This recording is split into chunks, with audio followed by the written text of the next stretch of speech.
Hey everyone, Ben here. Just working on my 98 XJR.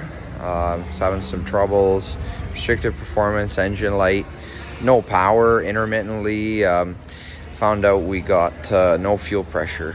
So I'm gonna dive right into it, and we're gonna be removing the fuel pumps. Now, you can either cut an access hole to access the fuel pumps or take the tank right out, and I've decided that today we're gonna cut an access hole instead of removing the whole tank. So let's get to it. So first off, I've got a couple access panels that peel off right below where your feet would go for the rear seat, and you've got a Torx here and also a Torx here on the other side. I believe it's a T30. So we're gonna go ahead and remove those two screws and remove our rear seat, or the bottom part of it. All right guys, so once you get those two Torx out of the bracket here, you're just gonna angle the seat up a little bit and pull it right out. Now, don't forget, you're gonna wanna disconnect your two connectors on either side, one for airbag, one for heated seat. And then at that point, what we're gonna have to do, we've got one seat belt there, one seat belt here, and one seat belt same on the other side that is holding us from taking the seat out. And you've got your Phillips head screw, one there, and sometimes there will be one in there, but I've removed it because I've had the seats out. So you want to make sure you undo your seat belts, undo your Phillips heads, and the top seat should theoretically lift right out, and obviously we'll pass the seat belts through the seat when we pull it out. All right, now that we've gotten to this point, our top part of the rear seat is out, so you can see. Now this top trim panel here, there's gonna be 1, 2, 3 on the top and 2 here on the side, 2 clips that you want to pop them out. Then you're gonna want to lift it over the seat belts and pull it right out of there. So once that black panel is out of there, we're gonna have a piece of insulating foam, the speaker, and the wire for the third brake light. What I'm gonna do is just grab the foam piece and fold it over for the time being, just like that, to give us our access hole where we are going to cut here.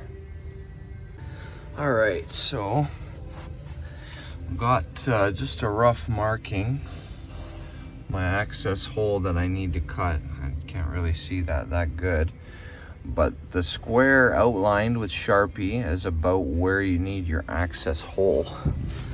So if you look through the trunk on the other side, lift up this cover, and you see our fuel pump, not the fuel pump, but the assembly we have to take out to access them, just right there. And then if you look here, right near the speaker, right about there. So luckily they've put in this piece of fabric that has some plastic type shielding, but when we cut, I'm gonna go ahead and put a couple of wet rags in there just for good safety precaution, to shield us from sparks. So I'm gonna go ahead and cut the access hole, and then we're gonna reach in and grab our fuel pumps.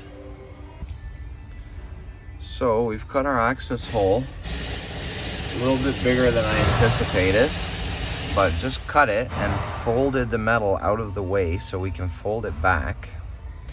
And here we have our sending unit. Got an evap line there we disconnected already, and 2 connectors that you got to take off.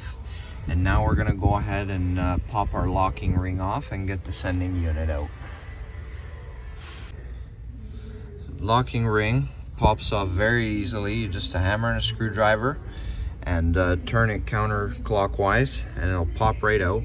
Once you have your sending unit top portion out here, you're going to want to disconnect this wire right here, and we can already see our fuel pumps, 2 of them right there. Also, can't stress it enough, you want to just put some protection here. Make sure you don't cut yourself on the metal. But once we got our top sending unit cover off, we got 1 bolt right there and 1 bolt right there for the fuel pump bracket, and our hose clamps there and there will have to be undone so that we can lift them out. Alright, so our first pump is out. There's the strainer, and there's the electrical connector here and 1 hose with that hose clamp on it, and there's our bracket right here with the 1 bolt. That's a 7mm bolt, and the hose clamp I just undid with a screwdriver. And I've decided I'm going to replace 1 pump at a time, just not to disturb everything too much. And so everything is still kind of in the same configuration. Now we want to make sure our electrical connectors are hooked up and routed properly, and we want to make sure our hose clamps are tight. Alright guys, I think now is a good time. Just wanted to call out Quantum Fuel Systems, highflowfuel.com, for hooking me up with some very cool and very nice high flow fuel filters. And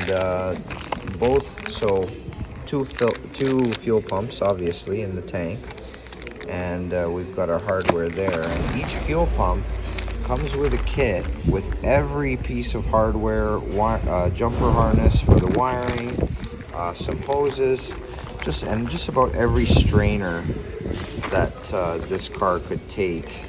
So each pump comes with a kit like that, and might be a good idea to buy a spare corrugated line kit with some extra hardware. High pressure clamps will come in handy for the replacement, just in case any of your lines are a little bit tired or cracked, broken.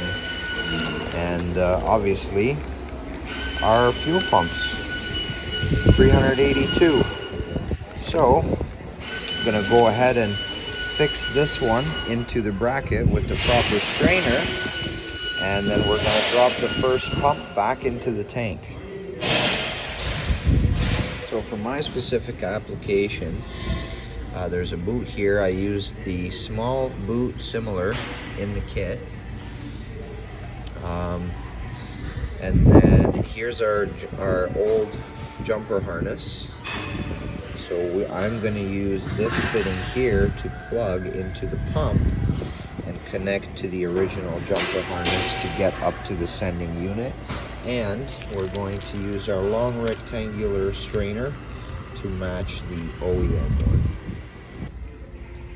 So got the second pump put together in the bracket with the rubber sleeve, with a different strainer just so it'll fit better. And there's the connection to the jumper harness.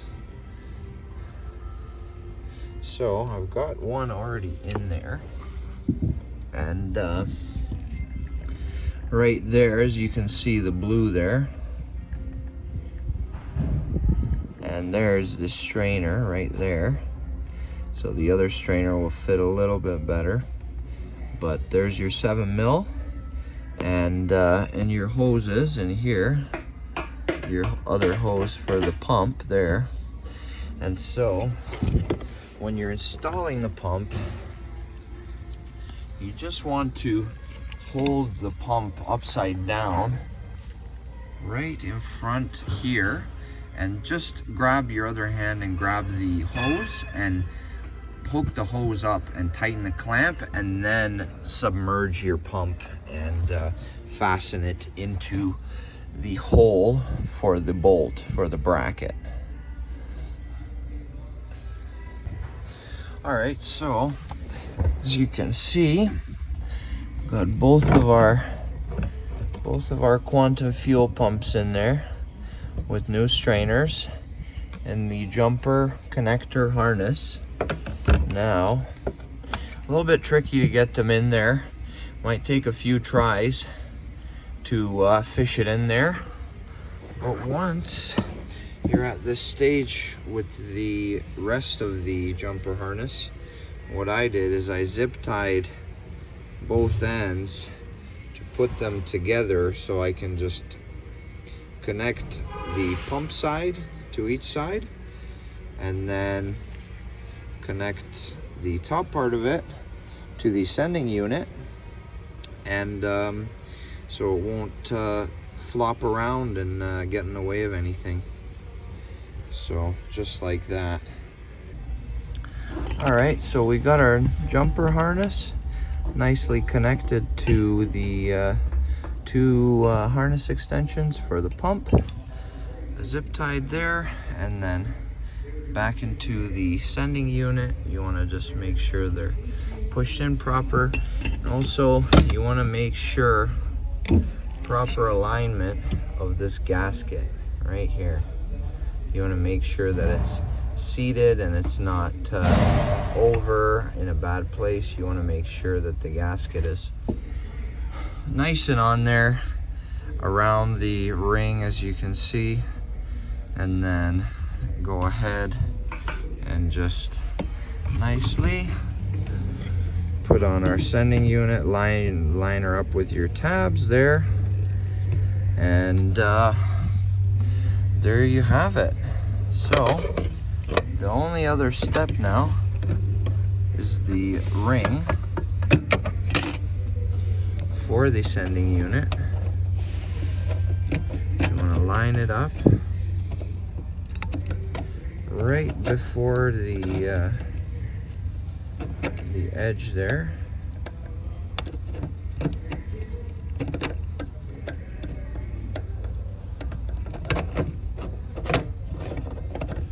Right there.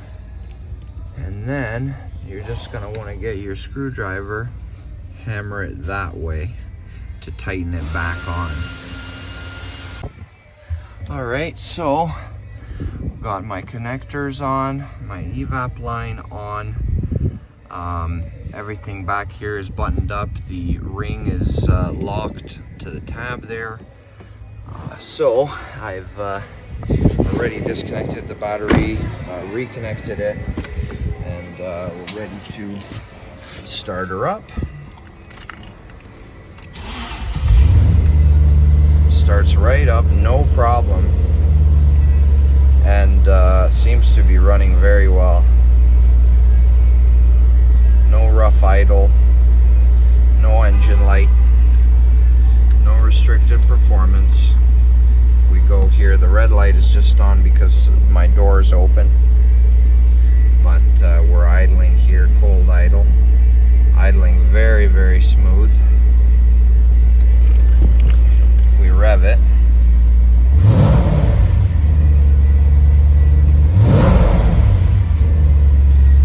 Very, very, very responsive and idling super smoothly.